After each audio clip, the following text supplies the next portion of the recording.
ẹ wá gbọ́ nǹkan tí àwọn fans Madam Comfy sọ lórí show yìí eléyìí tún lẹ́tìkẹ́ ó gbẹ́nu tán ẹ jọ̀ọ́ bẹ́ ṣe ń wo àwọn fídíò yìí ẹ máa bá mi like ẹ máa bá mi share ẹ rí subscribe button nísàlẹ̀ ẹ jọ̀ọ́ ẹ bá mi subscribe sí channel yìí ọwọ́ tẹ fi ń like tẹ fi ń share tẹ fi ń comment tẹ fi ń tẹ subscribe button ẹ ní fi gbọ́mọ sí lágbára Ọlọ́run ẹ ní fi gba lẹ́tà ìbànújẹ́ o ẹ ṣé púpọ̀.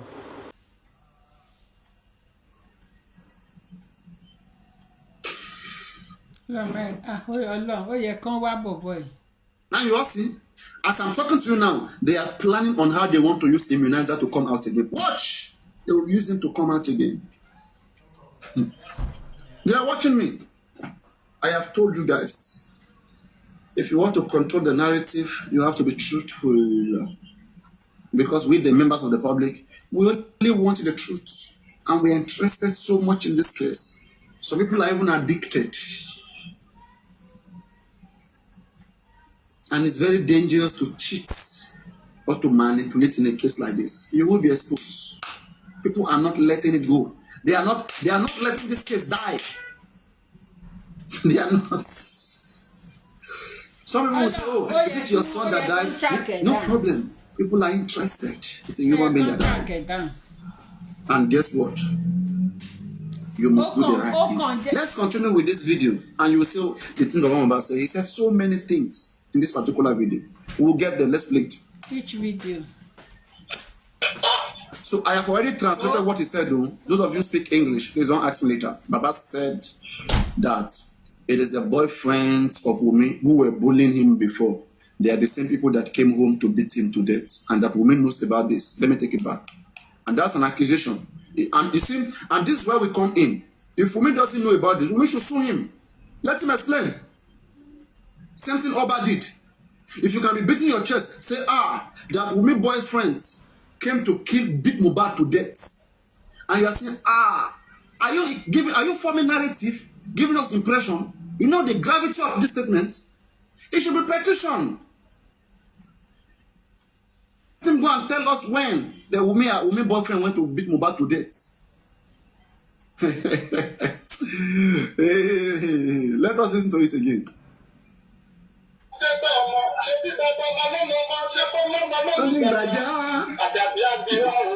Tàbí abèrè, ọmọ wọn sọ pé mo ṣe tán èròjọ mi ká.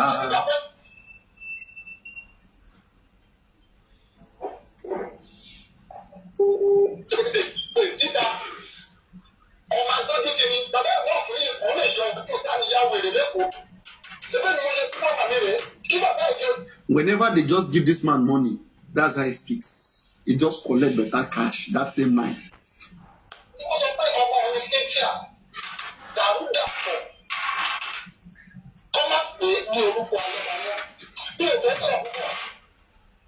After this video, he said they shouldn't call Wumi and Aloba anymore.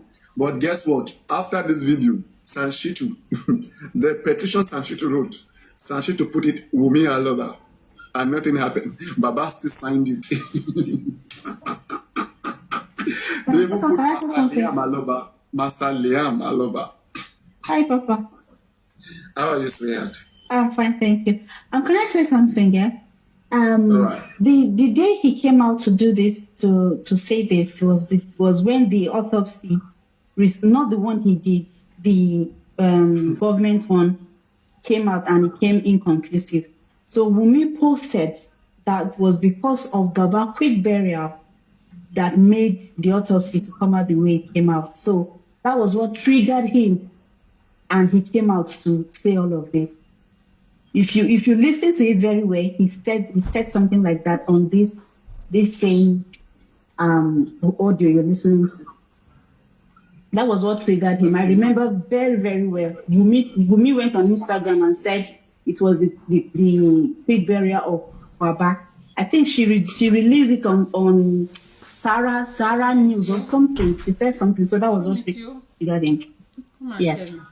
Okay, we have to check. What month do you remember? I think 2024 May. Yeah, 2024. Yes, May. Yes. May. Yes. Okay. Yeah. We'll find out. torí ohun tí ẹbí wọn ṣe sínú ẹbí mi ohun tí mi ò lè gbàgbé láyé mi. Listen. Àlè wọlé ó pa ní lọ́mọ. Àlè wá ń ọkọ ìyàwó dẹ̀ mọ̀.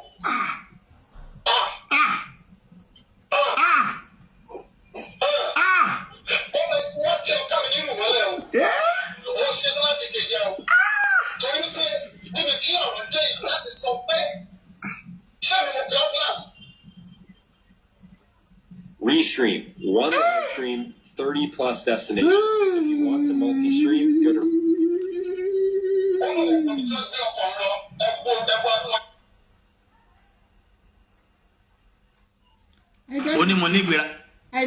Good on you, Creme. So I don't need to play that. I don't need to play that because I know what that guy is doing. I know what PAPARIANO is doing. So let me just continue with what I'm playing. I know what he's trying to do. Okay? I know what he's doing. I will not fall for it. Olórí burúkú aláyé bàjẹ́ bíi títí ẹ. I know what he's doing. Ní on evidence oní pé ńgbà tí mò ń drag ẹ wọ́n fún mi gift. Ṣé evidence nìyẹn? Ṣé orí pé ó ti ya wèrè? Orí pé ó ya wèrè. Olórí burúkú ni ẹ. Aláyé bàjẹ́ o, aláyé bàjẹ́ bíi ti Tọ́lá ní wèrè tó bọ́mọ̀ ọ̀nà ẹ̀sọ́ ẹni tó ti tán tipẹ́tipẹ́tipẹ́. Kan to fi follow up. Trust me, you know I told you and my son the most kini tó wà ńbẹ̀ ni wípé my son deleted the chat. You know I told you, I said my son deleted the chat. See, I'm going to clap for myself. Yes. Ìjọba mi ṣá.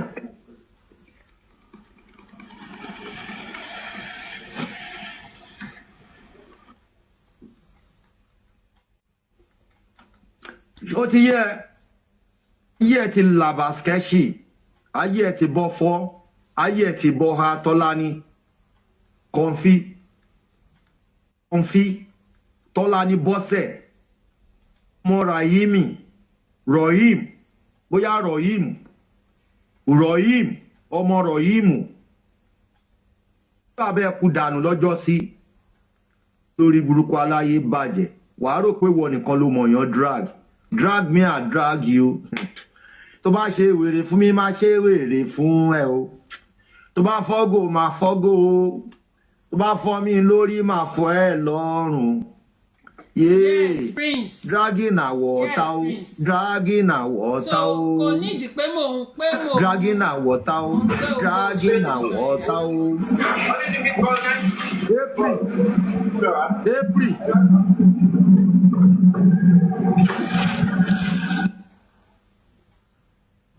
April. No, July ni at August. Oh, I am not wicked. Èmi ò dẹ̀ ń ṣàjẹ́. Because people say wọ́n ní ìyá àjẹ́ yẹn, ìyá àjẹ́, èmi ò ń ṣe àjẹ́. And if you call me àjẹ́, holy àjẹ́ ni. Holy àjẹ́ because I follow you because mi ò ní parọ́, mi ò ní bá yín parọ́, mi ò ní bá yín ra àràbò. Olórí burúkú ni ẹ́, àràbù ìwọ ló ń ra àràbù. Ìwọ ní bàbá àràbù ló rí nǹkan kan fi get on horse. Ó ti yẹ ìwọ ló rí nǹkan kan láti fi get on horse. Tó ń ra àràbù. Àwọn àràbù. Ṣẹ́gbọ́n láti ó lè mi ni mi ò rí nǹkan kan láti fi get on them.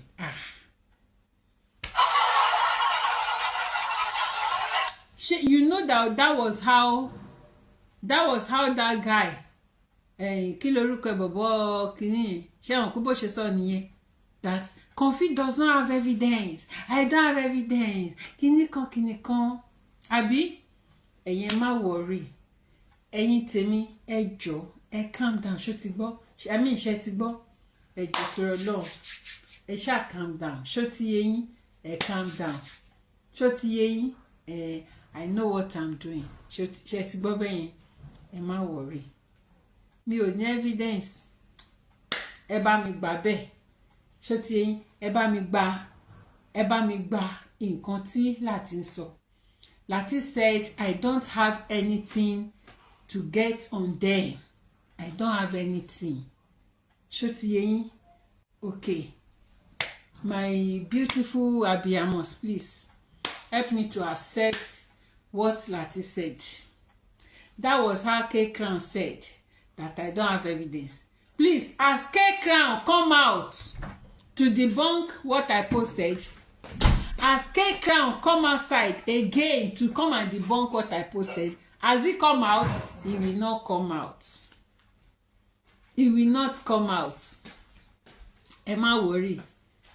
Ó máa shock Lati. He go shock am. Ẹ̀yin má worry o, he go shock Lati. Ṣé bẹ́ẹ̀ rí pé inú Lati ń dùn sí i? Kànfí o nínú ńlá, àfìdíjókòó lóbò o. Kò ní ní nǹkan kan àfi kó ti bà tènìyàn jẹ́. Kànfí oníkùn ńlá o tó ti ṣe kinní kan. Kànfí oníkùn ńlá. Kànfí oníkùn ńlá o tó ti bà tènìyàn jẹ́. Kàfìdíjókòó lóbò kò sí nǹkan kan tó mọ̀ o àfi kó ti máa ṣe kinní kan. Kò ní ìwé ní Germany o, kò mà ní ìwé ní Germany. Àdúró ló mà gbà ní Germany o, kò mà ní ìwé ní kinní kan o. Má worry, mi ò sọ pé ó parọ́. Àdúró ni mí. Ìyá mi ò sí níbí, ìyá mi ń gbé lóko. Bàbá mi ò sí níbí, mi ò ní family house. Wọn ò bí mi síbí. Àdúró náà ni mo wá jẹ ní kíni o, ní Germany. Mi ò dispute ẹ. Ṣé màá sọ pé ṣé bíná bí mi sí ni àbí family house ni wà ń bí? Ṣó ti yẹ? Gbogbo nǹkan tó bá sọ, ó bá mi lára mu. Ó bá kọ́lọ̀ mi mú. Ó bá kọ́lọ̀ mi mú. Ẹ̀jẹ̀ Jésù ọmọ mi rí. Ó bá kọ́lọ̀ mi mú.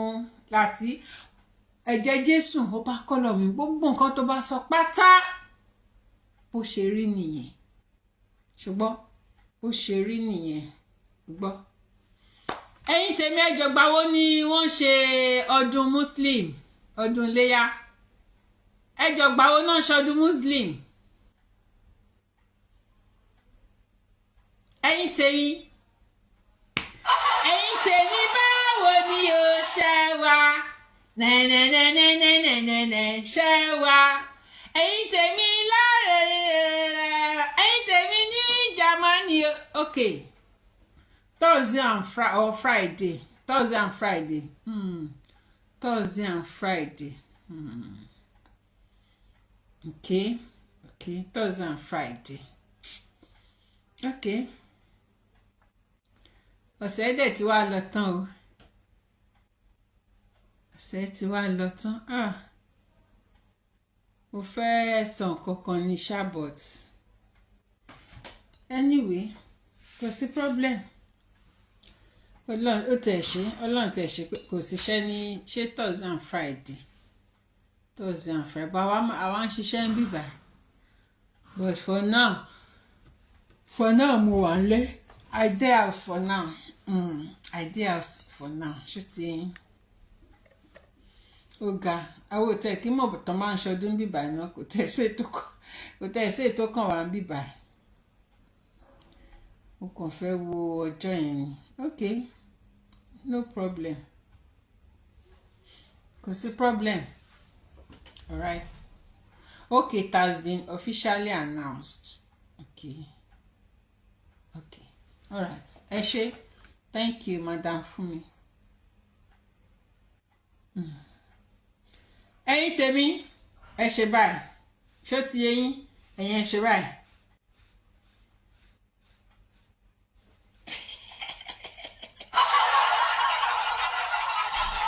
Ẹ̀yin ẹ ṣe báyìí.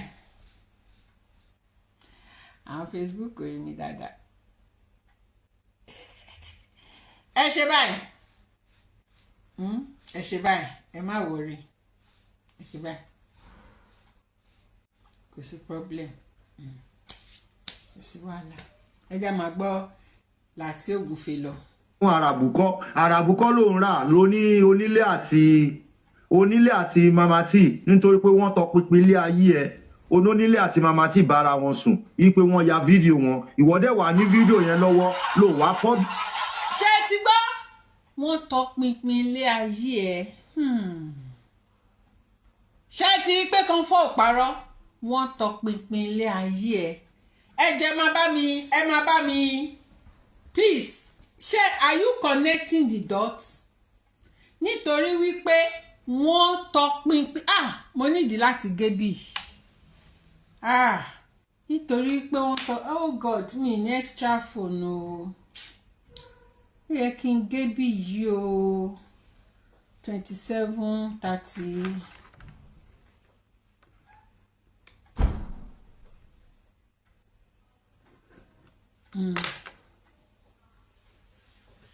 Please, are you connecting the dots? Nítorí wípé wọ́n tọpinpin ayé ẹ̀. Ẹjọ́ ṣe ń connect dots. Onílé ẹjẹ́ ń tún sun sí ẹ̀yìn díẹ̀ tíntìní. Rohim bóyá Rohim ọmọ Rohim kábẹ́ kú dànù lọ́jọ́ sí lórí burúkú aláyé bàjẹ́ wàá rò pé wọ́n nìkan ló mọ̀yàn drag me and drag you tó bá ṣe wèrè fún mi máa ṣe wèrè fún ẹ o tó bá fọ́gò máa fọ́gò o tó bá fọ́ mi lórí máa fọ́ ẹ lọ́rùn yéé dragging àwọ̀ ọ̀tá o dragging àwọ̀ ọ̀tá o dragging àwọ̀ ọ̀tá o dragging àwọ̀ ọ̀tá o.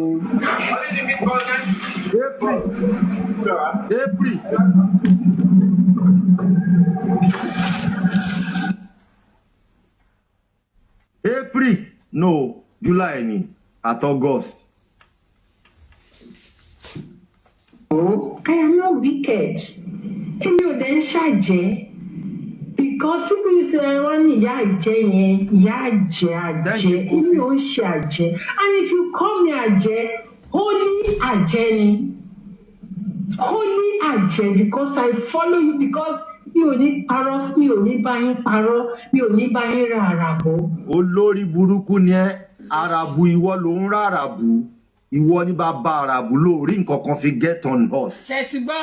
Ó ti yẹ ìwọ lórí nǹkan kan láti fi get on us. Mi ò get on tó ń ra àràbù àwọn àràbù kọ́ ló ń rà lóní onílé àti mamati nítorí pé wọ́n tọpinpin ilé ayé ẹ̀ onílé àti mamati bára wọn sùn wípé wọ́n ya fídíò wọn ìwọ dẹ̀ wà ní fídíò yẹn lọ́wọ́ ló wá publish ẹ̀ síta ó ní ṣoríire olórí burúkú ni ẹ́ nítorí òun sọ lómi ìmọ̀ bóyá nu bí ló wà ó wà nù ṣáàtì tó ṣe ń jẹta tó lólórí burúkú ààrẹ pẹ́pẹ́sẹ́ o lọ́tẹ́ẹ̀lì tí àwọn mamati àti onílé sùn wípé pẹ́pẹ́sẹ́ wọ́n bára wọn sùn bẹ̀ pé wọ́n fídíò wọn ni tó ń parọ́ fáwọn public àwọn olórí burúkú tó ń wù ẹ́ àwọn aláyé bàjẹ́ tó ń wù ẹ́ tó ń parọ́ fún wọn is that not àràbù ìwọ máa ní fídíò bíi ti mamati àtonílé ti bára wọn sùn wọ́n á wá bẹ́ẹ̀ kó tó gbé síta wọ́n á bẹ́ẹ̀ kí wọ́n tó gbé síta olórí burúkú ni ẹ̀ta ló ń rárá bù aláyé bàjẹ́ ni ẹ ayé ẹ ti bàjẹ́ ayé ẹ ti làbà. Am I communicating? Ọ̀rọ̀ wọn mélòó mo ti sọ? Am I communicating? Èmi á gbé síta nísìnyí. Ayé ẹ ti làbà ayé òun mi ayé ti bọ́ fọ́. Ẹ̀yin tèmi ẹ calm down. Ìwọ á níbi tí mamati àtọ́nílé tó ti bára wọn sùn torí pé wo òrókó tó gbogbo èèyàn ló ń bára wọn sùn bó ṣe mọ́kó oko làgàtà tó ń distrap ẹ̀ láìrírí kò sóko ẹni tó ti distrap tó lórí burúkú aláyé bàjẹ́ ẹni tí yẹ. Ọ̀dẹ̀ olódo kí ló ń jẹ́ describe orí ẹ̀ bàjẹ́ olódo burúkú describe ẹ̀ olórí burúkú ni wọ́n bọ̀bọ̀ yìí o ṣó o lọ primary school ni o lọ primary school rárá o mọ nǹkan tó ń jẹ́ describe o mọ̀ pé bí ló parí ẹ̀ lóṣì. oúnjẹ yọyọ lọ kírin kò sí mọ́ banana yìí ti dàjẹ́ mọ́jú banana ẹ ti dàjẹ́ mọ́jú yọyọ lọ kírin ẹ ò sí mọ́ oníkírin onískilabo onískirin sklabo ní ìdòkúdò aláyé bàjẹ́ aláìlójútì. Ìwọ kọ́ ló ń ráràbù olókì ń ráràbù ó ráràbù ló ní mo lọ jalè lọ́fà kò ń ṣàràbù. Ìwà níbi tí mo ti lọ jalè lọ́fà yẹn ti ní bayé mi jẹ́. Ṣé mi tí mo wà nínú ìlú yìí over 27 years going to 27 years tí mo ti wà nínú bí báyìí 27 years ibo ṣé Dublin mo ti lọ jalè lọ́fà. Lórí burúkú láláyé bàjẹ́ ni nígbà tẹ́ ẹ̀ rí nǹkan fi get on us tẹ́ ẹ̀ rí nǹkan fi dè mí mọ́lẹ̀ tẹ́ ẹ̀ rí nǹkan fi blọ́ọ̀gì mi kó lẹ̀ ń ráràbù. Ara jẹ́ nìyẹn kò ń ṣàràbù. Lórí burúkú aláyé bàjẹ́ ni táyé ò yẹ ká yẹ tó tún máa yẹ lẹ̀ kò ní yẹ tó á tún yẹ lẹ̀. No, but I will use wisdom because even my Bible tells me wípé wisdom is the principal thing. Wisdom. Get wisdom. Lọ́pọlọ. In getting wisdom, get understanding. Èmi understand nǹkan tẹ́ ẹ ṣe. Me, I understand. Sórí tó bá àwọn ti Nàìjíríà ló yanjú lọ́wọ́ yanjú ti Ireland tó bá máa petition mi jẹ́ fún ẹ ní àdírẹ́sì ilé mi béèrè àdírẹ́sì mi màá fún ẹ. And again àdírẹ́sì mi wà online you can search for my address lórí àwọn kinní tó wà lọ́wọ́ tẹ blọ́ọ̀gì mi lórí àwọn crime tí mo níbi ẹ lè pọ̀ ọlọ́pàá bí báyìí náà ó ti èyí mo tún fún ẹ ní clue pé ọlọ́pàá bí báyìí sí mi kẹ́ ẹ rìpọ́ọ̀tù mi kò ní kó wá láti Germany kó wá rìpọ́ọ̀tù mi bí báyìí ó ṣe lè ṣe tọ̀dọ̀ tèmi tó lè já nìyẹn ìzádà kó wá sí bí báyìí Tálágádá station kó pe ọlọ́pàá bẹ̀ kó rìpọ́ọ̀tù lé mi kò ní mo fàdí ẹ̀yà ti gbọ́ ó ṣe lè ṣe tọ̀dọ̀ tèmi gbogbo àwọn ará Nàìjíríà tó ń halẹ̀ mọ́ yẹn ó kàn ń wéèsì owó tó ń gba báárà yẹn tó ń gba báárà fi máa fi threatening àwọn ará Nàìjíríà threatening ní gbogbo tó ń ṣe òun threatening ní apá máa ní ẹ òun threatening lásán ni tó bá mọ̀ kó lọ mọ̀ threatening lásán ni. Thank you. I know that Kekan will come out. He even did a video for me. He went to Latin's platform. He did a video for me to call me Elijah. You are a liar. Ó sọ bẹ́ẹ̀ náà ni kí ló fẹ́ ṣe? Kí ló fẹ́ ṣe? Ó sọ bẹ́ẹ̀ you are a liar. Original lie. Liar ni ẹ onírọ́ ayé àtọ̀run ni ẹ kò sóòótọ́ kankan lórí ìkànnì tó ń tà. Ó nírọ́ lórí platform yóò lóòótọ́ lórí platform ẹ. All you say is lies. Irọ́ ló ń tà. Bẹ́ẹ̀ni, ẹ káàsán sà. Ẹ káàsán jàre is fún mi. Ẹ káàsán. Bẹ́ẹ̀ni sà, àdúpẹ́. Ẹ sà, ẹ ṣe rí ìwọ̀nba yìí tó rọra rí lásán yẹn. Èmi rò pé by now, a learn, a lọ jókòó, a lọ ro báwo ló ṣe fẹ́ fight ẹ̀. But ó ṣì ń believe pé nothing is coming. Ìwọ tó jẹ́ pé kò sí látìgbà tèmi ti ń rí kọfí irọ́ ló gbé dání àtìgbà tí mo ti mọ̀ tó ti bẹ̀rẹ̀ justice for Mohbad ni mo ti rí i pé woman yìí ó wá láti wá disrupt justice for Mohbad ni eléyìí ò ní òótọ́ kankan lọ́wọ́ tó bá dẹ̀ rẹ́ni tó ń ṣe dáadáa ó ń fẹ́ wò ó pé bẹ́ẹ̀ni yẹn bí ò ṣe ní jáde mọ́ gbogbo tó wà lẹ́mìí kọfí ni pé kó jẹ́ òun nìkan kó jẹ́ platform ẹnìkan òun ni everybody ni wọ́n máa túṣì fún meanwhile ọ̀tẹ̀ ló gbé dání kọ́ máa ní àṣeyọrí òun ló gbé dání everybody ṣàmà kọ́kúrẹ́sì ọ̀pẹ gbogbo owó tí wọ́n ń wá ẹni tó fẹ́ bá wọn ná ọwọ́ ẹni wọ́n kó owó yẹn sí kò ní òótọ́ kankan lẹ́nu mísà olórí ẹbí kò sí òótọ́ kankan lẹ́nu kọfí kò sí òótọ́ ẹyọ kan lẹ́nu ẹ̀ gbogbo èyí tó sọ yẹn ó dàbí pé ó ti wà dementiad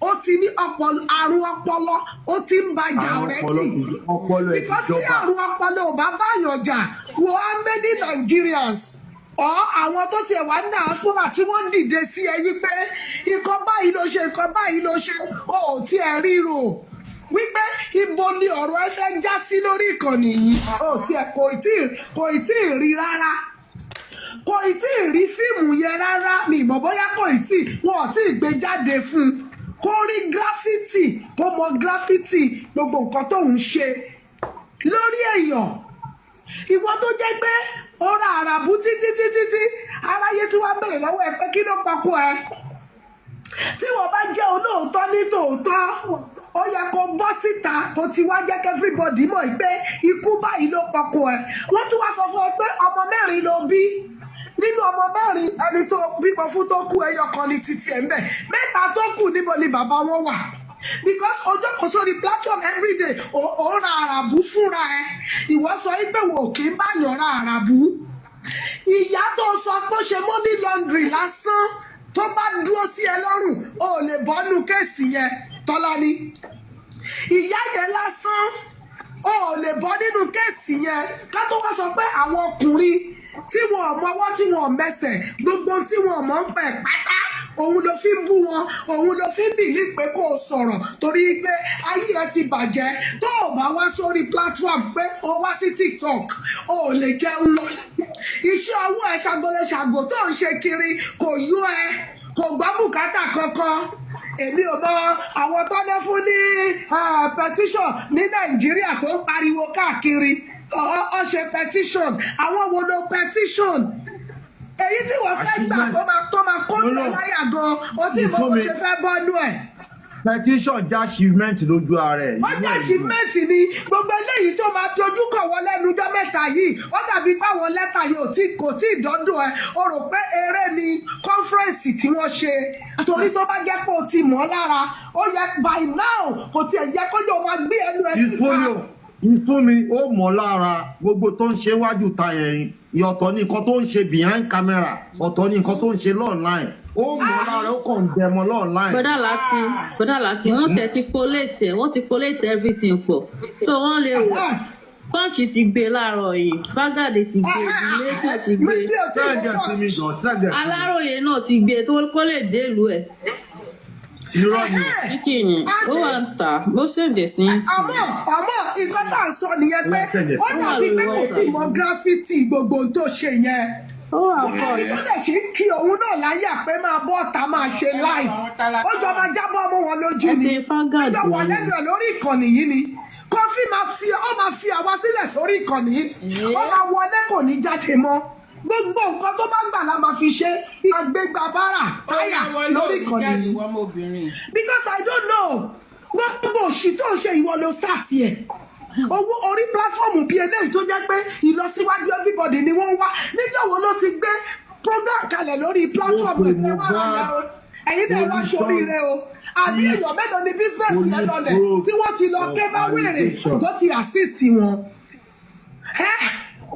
Orí kò oríire kankan ṣe òun ṣe justice for Mohbad bàbá ò ṣe àṣeyọrí kankan rí tó bá lọ sí kóòtù tó bá dé analyze nǹkan tó máa jẹ́ kó rojú tu nǹkan tó ń ṣe ó tún dorí eléyìí sìn ó jàjàdá 5 million tó yá nínú owó wọn ó jàjàrí dá padà quietly ó dùn mí pé ó ṣe sọ́wọ́ ẹni tí ò fi gbogbo ara táṣìírí ẹ̀ síta tó bá jẹ́ pé ìṣì fẹ́ ṣe ni gbogbo statement of account tí wọ́n lọ sí báǹkì lẹ́nìí ó jẹ́ kí orúkọ ẹ jáde ń bẹ̀ wípé wọ́n yọ 5 million fún ẹ ìwọ láì lójútì yìí woman yóò ní ojútì láti rí síbẹ̀ yẹn kò ní ojútì ẹyọ kan gbogbo yìí tó dẹ̀ ń ṣe yẹn sàkámà ń jẹ ni àtiwọ́ àti wùmí ṣọba pé yẹn náà ti ń gbójú jáde ẹjọ́ pọkànjáyé ni ẹjọ́ fẹ́ máa jayé tí ẹ lẹ́tọ̀ọ́ sí ni Kọfí lórí ìkànnì yìí oh God ó máa fi tọ́ba gbọ́fẹ̀ yìí pìtàn ó máa fi social media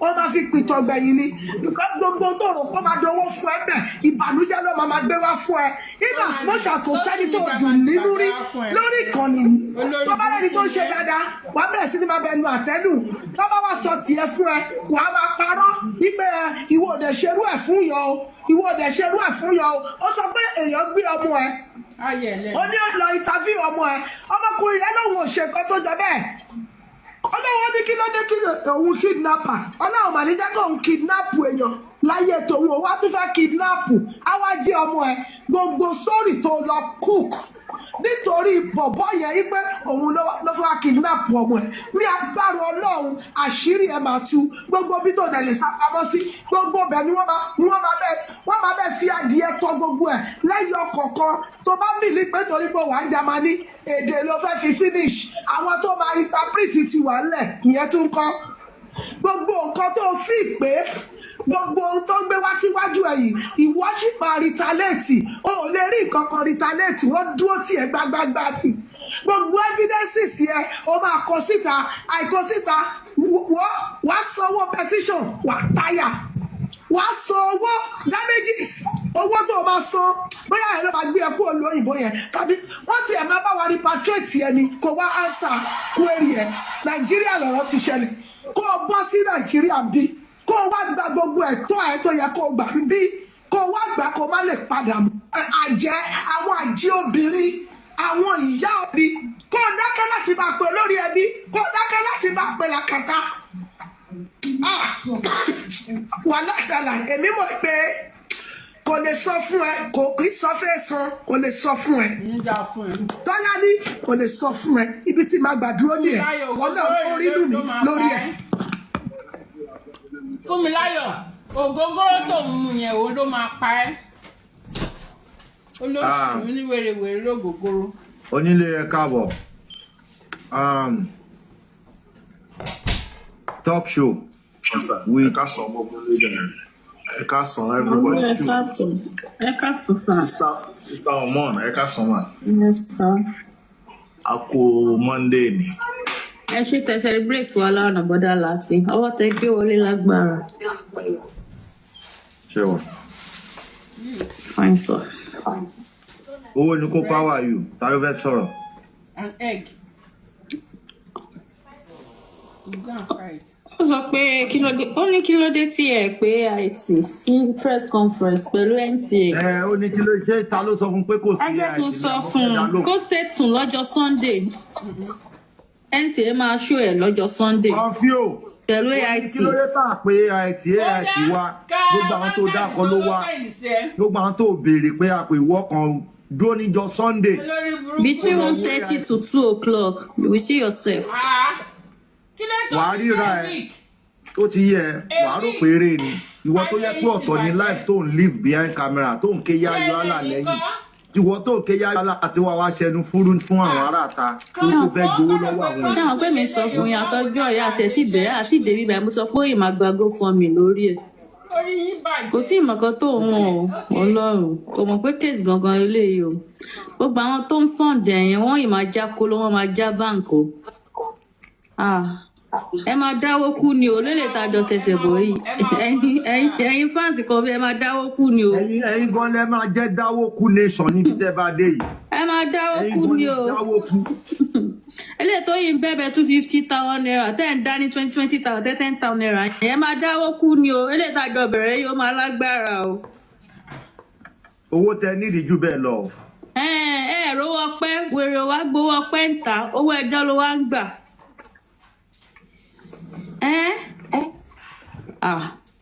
Wà ló béèrè tó bẹ́ẹ̀ o.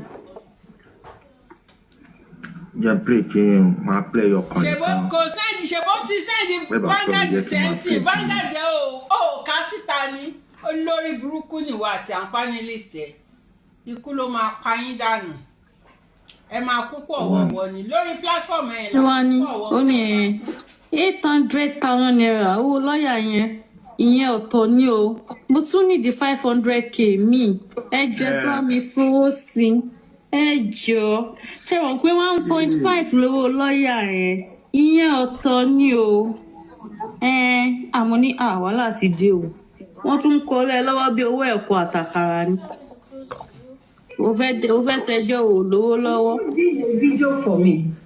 He went to Latin's platform. He did a video for me to call me Elijah. To call me Elijah. Ìwọ. That you said you wanted to take that boy. You are having show in Unilag. Take him. Tó bá wá rí chat ẹ̀ ń sìn, kí ni wàá sọ? What will you say? Ẹ̀ǹgbà tó wá rí ṣáàtì ẹ̀ kí ló wá máa ṣẹlẹ̀. ṣé ọmọ ò kì í ṣe artix ni ṣé anybody ló lè pé tó lè gbèsè kí ló máa ṣẹlẹ̀ nígbà tó bá wá rá tí ẹ̀ ń dán rí ṣáàtì ẹ̀ kí ló máa ṣẹlẹ̀. Ó ń ṣe entertainment ló ń ṣe ó contact ọmọ ẹ̀ ó rò pé òun lè help lé ayé ọmọ ẹ̀ kí ló wá ṣẹlẹ̀. Kò dẹ̀ mọ̀ pé ọmọ yóò ṣì kan ni. Ó dẹ̀ àbádọ́ ọmọ ẹ̀ síbi tó wà ṣó gbọ́ ọmọ ẹ̀ lọ ni. tó tiẹ̀ fi hàn pé ọmọ ẹ̀ lélẹ̀ ènìyàn mìtìyàn ní TikTok ó dẹ̀ chat pẹ̀lú ẹ̀ ó fẹ́ gbéṣẹ́ fún ó ti wá dogun. Bí ó tiẹ̀ gbéṣẹ́ fún gan kí ló máa ṣẹlẹ̀ gan.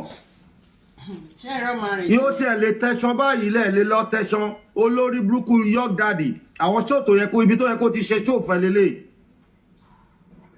Ìpè ìṣàn tó ń tẹ̀yẹ ẹ̀ ṣe tẹ̀nu justice for Mohbad. Toro ti rí evidence ń sin o ti rí scapegoat tó fẹ́ fi jófin. K-Crown ló wá fẹ́ fi jófin àbí onílé ló wá fẹ́ halẹ̀ mọ́. Àbí mama tí ló máa ní kó fòkó níṣó. Dá mi lóhùn tó bá wá contact ọmọ ẹ̀ kí ló fẹ́ ṣẹlẹ̀. Ìwọ tó ń hype ààrẹ tó ń múnú àwọn èèyàn ẹ̀dùn kọ́ lè rò pé o ti ní case ṣó wá ní case ni. Ìkan tí wọ́n ṣe fáwọn ọmọ ọlọ́mọ ń kọ́ olórí burúkú aláyé bàjẹ́. No, what will you say? You will say it's Photoshop, or you will say it is AI. Make AI kill you there. Make AI kill you there. You will say it's AI. Abi? Or you will say it's Photoshop. Because Photoshop no máa parọ́ mọ́ tẹ́lẹ̀ before ọ̀kan tó máa rí pé AI. You say it's AI or it's dog touch. Original. All those your useless grammar. It's dog touch. Original ni go to hell. Ṣé nǹkan tó bá fẹ́ ṣe nǹkan tó bá fẹ́ dà ní kò dà nǹkan tó lùbàdàn ẹ̀fà bá fẹ́ dà ní kò dà. Ó ti yẹ nǹkan tó bá fẹ́ ṣe ni kò ṣe go ahead. Wàá bá wa ń bẹ̀ àná ọkàn ò ní balẹ̀. Ṣé o rò pé eré là ń ṣe ń bí ni ọkàn ò ní balẹ̀. Bó ṣe ń bọ́nù kan máa máa gbé mi lù ẹ̀. Bó ṣe ń bọ́nù kan ni máa máa gbé mi lù ẹ̀. Bó ṣe ń bọ́nù kan ni máa máa gbé mi lù ẹ̀. It is Photoshop. It is AI. Make AI. Original ni kó lọ ṣe nǹkan tó bá fẹ́ ṣe kò ṣe AI. Èmi ẹ tí mẹni tẹ́ ń bá jẹun. Yọ máa hype rẹ̀ ta ló ń bá. Gbogbo yín even ìwọ mama tí ṣé o ti gbàgbé Coca-Cola hotel ni? Wetin these people chop? Wetin dem chop? Ọmọ onílé ṣé o ti gbàgbé Coca-Cola hotel ni? Kí ló ṣẹlẹ̀ ní Coca-Cola hotel? Kí ló ṣẹlẹ̀ ní Coca-Cola hotel? Coca-Cola kọ́. Àti adult ti ẹ̀ ni wọ́n adult ni wọ́n èèyàn méjì lè pàdé ara wọn kọ́ lè kára wọn iye oṣẹ́jọ́. Ìfúnmi ẹ̀tẹ̀ ó dọ̀nà kí ló ṣẹlẹ̀ ní Coca-Cola hotel jẹ́ àgbọ̀. Ibo lẹ lọ́ọ̀jì sí. Ẹ̀tọ́ bá wá lọ́ọ̀jì sí Coca-Cola hotel kí ló wá ṣẹlẹ̀? Are they not adult? Ṣé underage ni mama tí ni àbí onílé ni underage? Ṣé àbí onílé ni olóko tó ń ṣiṣẹ́ nídìí àbí mama tí ni olóbò ń dì? So kí ló wá jẹ́ tuntun bẹ̀? Ṣé yẹn ni kéèsì tá à ń bá ẹ pò? Ìyẹn láyé ẹ tó bàjẹ́ sí wa lọ́wọ́ ó ṣẹ̀ wá ń kílèmù pé lè yá ẹ ni. Ṣé bó ní kò ṣe lè yá ẹ tẹ́lẹ̀? Ilé ìyá mi ni di. Ṣé bó ní kò ṣe lè yá ẹ ilé ìyá ẹ kọ́ la gbé síta ilé àlàpà la gbé síta àti wá gẹ̀ẹ́tì ilé gangan tó ṣe wá jẹ́ lè yá ẹ. Ẹ gẹ̀ẹ́tì ilé gangan orí ẹ̀ bàjẹ́. Orí ẹ̀ bàjẹ́. Ṣé bí mo sọ fẹ́ pọ́kàn ò ní balẹ̀? Èé o. Lórí ẹbí kí ló lórí burúkú ló ṣẹlẹ̀ ní Coca-Cola hotel kó kà síwájú sí kó jẹ́ agbọ́ nǹkan tó ṣẹlẹ̀ ní Coca-Cola hotel. Ó yá jẹ́ ẹjọ́ kà síwájú sí. Jẹ́ kà síwájú. Kí lorúkọ òtẹ́ẹ̀tẹ̀ lòdì sí? Olórí burúkú ni ẹ́. Kí lorúkọ òtẹ́ẹ̀tàn lòdì sí ó dẹ̀ ní Coca-Cola hotel. Oníléeṣẹ́ Coca-Cola hotel ẹ lòdì sí number 1. Coca-Cola na. Ó ń ṣe èrè ní Fanta àbí Mirinda lẹ́yìn hòtẹ́ẹ̀lì dáadáa tí kò jẹ́ Coca-Cola. Àbí Schweppes sílẹ̀ lọ́ọ̀jì. Bọ́dà láti kọ́fí fún ẹ̀ Coca-Cola. Wèrè ó fún yín ní clue. Ó fún yín ní àdíà. Coca-Cola kọ́ Mirinda Hotel ni. orúkọ kọfí nìyẹn ní òun lè mọ. ó ti gbàgbé pé wọ́n wá yọjú wò yín. Wọ́n yọjú wọn. ó ti gbàgbé pé wọ́n yọjú wọn lótẹ́ẹ̀lì. Wọ́n yọjú wọn lótẹ́ẹ̀lì. Ṣé wọ́n sùn mọ́jú ni? Ṣé bọ́n ṣe lọ wẹ̀ náà wọ́n rí wọn? Wọ́n wá yọjú wọn wá lè mú bí fóònù wọn kan fi fídíò bó jẹ́ 1 minute. ọlọ́pàá dúdú ni. Olórí burúkú ò kí ń parọ́. Olórí burúkú iná wò kí ń parọ́. Aláyé bàjẹ́ iná wò kí ń rárá bù. Eléyìí tó ń ṣe lọ́wọ́lọ́wọ́ nǹkan ìwọ á níbi tí onílé àti mamati. Ẹ̀jẹ̀ ó dọ̀mà. Ìwọ á níbi tí mamati àtonílé tó ti bára wọn sùn lọ́wọ́ lò ti ní gbé síta láti ọjọ́ yìí. Ó wá ń fẹnu júwe without evidence. Olórí burúkú ni ayé ẹ̀ ti bàjẹ́, ayé ẹ̀ ti làbà. olórí burúkú ni ẹ́. mọ́ríngì tó yín God. ti bá business oní business jẹ́ ń sí ó ti bòtẹ́ olóòtẹ́ jẹ́. Ó ti bòtẹ́ olóòtẹ́ jẹ́ báyìí. Orí ẹ̀ burú yẹn ni o. bóyá rò pé léde ó jáde wá. Kòtò Coca-Cola èyí tẹ́ bá lọ́ọ̀jì sí tó Coca-Cola. Ló sẹ́ẹ̀tì kámẹ́rà sí Coca-Cola o. Èyí tẹ́ bá lọ́ọ̀jì sí Coca-Cola àbí káwọ́ mọ́bi tó jẹ́ Coca-Cola. Coca-Cola òtẹ́ ẹ̀ sèfò. Ẹ̀sà ẹ má máa dára yín láàmú òtẹ́ wo ló ń jẹ́ Coca-Cola òtẹ́ ṣé kóòkì ti dá òtẹ́ lẹ̀ ni àbí wèrè lélẹ́yìn ni. Coca-Cola. Bóyá Coca-Cola náà pè lábúlé wọn.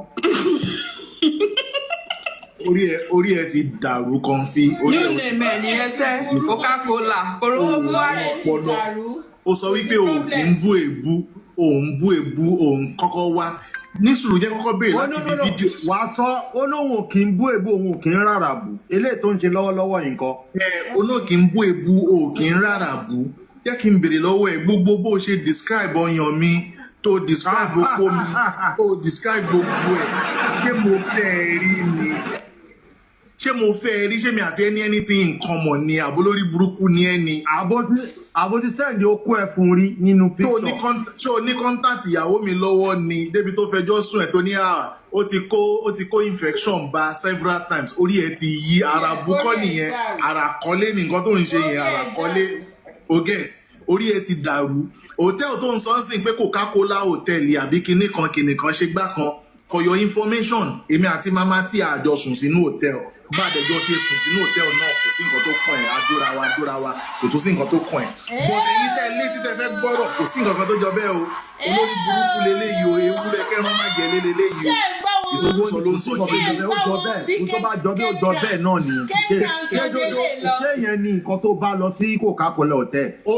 Ó máa sún mi o mi ò dẹ̀ rò pé mama ti pariwo pé yàn kan rèpù òun tó bá dẹ̀ ní wípé o gbọ́ ringing tone àbí wọ́n rìkọ́dù ringing tone fún ẹ clear kí wọn náà fi come wọn náà clear kó fi come àbí náà tí ringing tone yẹn bá dùn mọ́ ẹ o lè clear kó fi come ìwọ ẹran yìí torí láti ìjẹta tá a ti ṣe conference yẹn tí mo ti ráwọn nǹkan kan tó ń bọ̀ tó pile up fún ẹ mi ò fẹ́ máa bú ẹ mọ́ bọ̀ èmi tún sì fẹ́ máa gba more evidence lọ́wọ́ ẹ sí mo fẹ́ máa gba evidence lọ́wọ́ ẹ sí torí ìṣó tèmi fẹ́ fi nail ẹ wàláì ó gùn ju ìṣó tán fi kan Jésù lọ ó gùn ju ìṣó tán fi kan Jésù lọ so mo fẹ́ kó máa sọ continue láti máa sọ ó ti gbọ́ continue kó máa sọ ó dùn mọ́ ẹlẹ́nu láti bà tèèyàn jẹ́ ó dùn mọ́ ẹlẹ́nu láti fi ọ̀rọ̀ ẹnu rojọ́ pààyàn continue kó máa sọ but lọ́dọ̀ ti tèmi o wàláì àṣedànù ló ń ṣe kọ́ńfì bẹ́ẹ̀ni Ọlọ́run ọba gbọ́ àṣedànù gidi ni torí kò sí nǹkan kan tó ṣe kò dín oúnjẹ àárọ̀ mi kù kò dín oúnjẹ ọ̀sán mi kù kò dín oúnjẹ alẹ́ mi kù níbi tó fọ́ nídìí gbogbo àwọn ọmọ mi ti mọ̀ ẹ́ ní wèrè ìyàwó mi ti mọ̀ ẹ́ ní wèrè àwọn ẹbí mi kọ̀ọ̀kan tán rí fídíò yẹn ti mọ̀ ẹ́ ní wèrè torí kò sí kankan nu wọn tí wọn mọ̀ mí tán dẹ̀ mọ̀ wá mi so the more you come for me the more they see you as irú mad woman yìí tún ti bẹ̀rẹ̀ wèrè yìí tún ti bẹ̀rẹ̀ ọjọ́ wo ló máa bọ́ sọ́wọ́ dókítà tó máa treat ẹ ojú wèrè kan náà fi ń wò yes ọjọ́ wo ló máa bọ́ sọ́wọ́ dókítà tó máa treat ẹ tó lè rí wòsàn gbà you get nǹkan kan ṣoṣo tó kù tí wọ́n ń wá fún ẹ nìyẹn o get ìwòsàn Ọlọ́run ò dẹ̀ lè rí wòsàn yẹn gbà tó máa fi jáde láyé wàláì ò lè rí wòsàn yẹn gbà òkè rárá bu wọ́n ń ṣe findings yẹn wọ́n ń ṣe findings mélòó ló ṣe níbo ni mo ti jalè tó ń pè mí lólè. findings mélòó ló ṣe. ilé yín wo ni mo fọ́ tó fi ń pè mí lólè Comfy mi ò wo ọ̀rọ̀ ẹ ti kọjá wípé kí n máa bẹ́ẹ̀ tàkùrọ̀sọ ọ̀rọ̀ ẹ ó ti kọjá pé kí n máa bẹ́ẹ̀ tàkùrọ̀sọ ọ̀rọ̀ ẹ ti ń jáde lórí newspaper tó bá gọ́gùn ẹ lórí íńtánẹ́ẹ̀tì ń sìn ó máa gbórúkọ ẹ jáde ó máa gbé búlì nǹkan tó fi describe ẹ ò dáa nǹkan tó fi mọ̀ ẹ ò dáa so o dẹ̀ ń wẹ́ni kúnra ní ajẹgbodò ń wẹ́ni kúra o fẹ́ jẹ́ kémi náà wá fún ẹ dáadáa kí n lè ṣe pé kí n ṣe gbá kán lè sọ wípé onílé náà búlì kan fi mí sórí íńtánẹ́ẹ̀tì irọ́ mi ò mú dẹ̀ kọ́ mi ò dérú fìlà yẹn ìwọ nìkan ni kó máa dá lọ o ti gbọ́ but continue ẹni bá ní kó stop kò ní dáa fún ẹni tó bá ní kó stop kò ní dáa fún tí wọ́n gan bá stop Comfy kò ní yẹ má stop o continue then ẹ jọ gbogbo ẹ̀yin tẹ̀ ń dáwó fún Comfy tẹ́ ẹ bá lówó mọ́ ẹ sì lè gba lóònù o ẹ gba lóònù ẹ try kẹ́ gba lóònù kẹ́ fi dáwó fún kẹ́ lè ráṣèdànù yẹn ṣe dáadáa tí kà bá rojọ́ ìkà kan ló máa dà gbogbo yín ẹ fẹ́ sọ pé pònú ni yín adití ni yín àbáfọ́jú ni yín ẹ rí gbogbo. kò ní dáa fún ẹ onílé àwọn ló ń bú ní ọmọ onílé ikú ló máa pa ẹ́ dànù ìwọ lórí burúkú tó rí bàlùbàlù yìí olórí burúkú dàbí ẹja ọ̀fọ́rọ̀ ikú ló máa pa ẹ́ dànù àwọn ló ń bú kò ní dá fún ẹ onílé kò ní dá fún ẹ ikú ló máa pa ẹ́ dànù àwọn ló ń bú kò ní yẹ ayé ẹ máa bàjẹ́ ajá máa jòkó ẹ onílé àwọn ló ń bú ná ká ló gúnyán fún ẹ tó sọ fún ẹ pé tọbọ òṣòro onílé àwọn ló ń bú ayé ẹ máa bàjẹ́ ni tírélà ó máa lọ òkú ẹ jégéjégé ni tírélà Dangote ló máa pa ẹ́ dànù àwọn ló ń bú àwọn tó ń dáwó fún mi àbó lórí burúkú ní ẹ̀yìn ó máa ṣòfò ni wàá ṣọ̀fọ̀ ara ẹni ó máa jì sí kòtò ni àwọn ló ń bú àwọn tó dáwó fún mi orí ẹ̀ burú dànù èpè ló máa pa ẹ́ kí ni mo sọ fún ọmọ onílé bọ́ síbí báyìí àbó lórí burúkú ni ẹni ń bọ̀ lórí láyà òun bú àwọn tó dáwó fún mi ó láyà gan o.